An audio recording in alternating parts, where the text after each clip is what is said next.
പത്രത്തിൽ നിറയെ ക്രിസ്മസ് ആഘോഷത്തിൻ്റെ വാർത്തകളാണല്ലോ. സ്കൂളുകളിലൊക്കെ ക്രിസ്മസ് ആഘോഷിക്കുന്നതിൻ്റെ പടങ്ങളൊക്കെ കാണാമല്ലോ. ഇനിയിപ്പോൾ മൊബൈലൊക്കെ തുറന്ന ക്രിസ്മസ് ആയതിൻ്റെ സൂചനയായി സ്റ്റാറ്റസൊക്കെ കാണാം. അത് പറഞ്ഞപ്പോഴാണ് ഭവ്യനെ കാണാനില്ലല്ലോ. ഇന്നലെ ഇവിടെ ഇരുന്ന് എന്തൊക്കെയോ എഴുതുന്നുണ്ടായിരുന്നു. ഞാൻ ചോദിച്ചപ്പോൾ പറഞ്ഞു സർപ്രൈസ് ആണെന്ന്. എഴുതി അവളെ ആരെങ്കിലും സിനിമയിൽ എടുത്തോ? എഴുതുന്ന കാര്യത്തിൽ അവളെ കഴിഞ്ഞ് വേറെ ആളുള്ളൂ. ദിയ, ദിയ, ഭവ്യ, നീ ഇത് എവിടെയായിരുന്നു?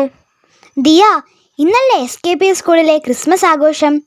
ഞാൻ ക്രിസ്മസ് ഫ്രണ്ടിന് കൊടുക്കാനുള്ള ഗിഫ്റ്റ് റെഡിയാക്കുകയായിരുന്നു. അയ്യോ, ഞാനത് മറന്നുപോയി. സമ്മാനം വാങ്ങി വെച്ചായിരുന്നു, പൊതിയാൻ മറന്നുപോയി. അതുമാത്രമാണോ? നമ്മളല്ലേ പരിപാടിയുടെ അവതാരകർ. ഞാൻ റെഡിയായി. നീ റെഡിയായോ? ഇല്ല ഭവ്യ. പോയി റെഡിയായിട്ട് വാ. അതുവരെ ഞാൻ ഇവരോട് സംസാരിക്കാം. ആ, ഞാൻ പോയി റെഡിയായിട്ട് വരാം.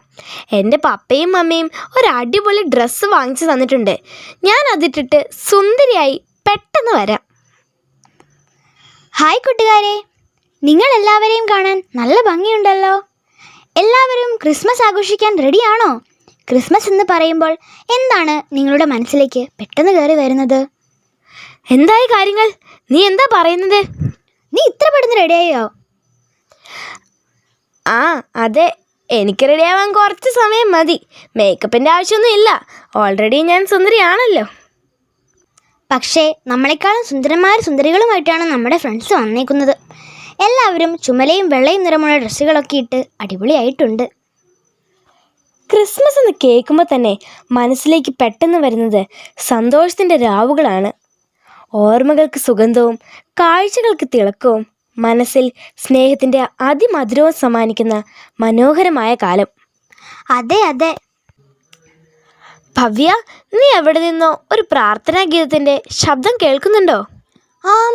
അത് നമ്മുടെ സ്കൂളിലെ ഗായക സംഘം പാട്ട് പാടാൻ റെഡിയായി നിൽക്കുന്നതാണ്. ഇന്ന് നമുക്ക് ഇന്നത്തെ SKP സ്കൂളിലെ ക്രിസ്മസ് ആഘോഷത്തിന് തുടക്കമിട്ടാലോ? അതെ, സമയം കളയണ്ട. പ്രാർത്ഥനാ ഗീതത്തിനായി നമുക്ക് സ്കൂൾ ഗായക സംഘത്തെ ക്ഷണിക്കാം.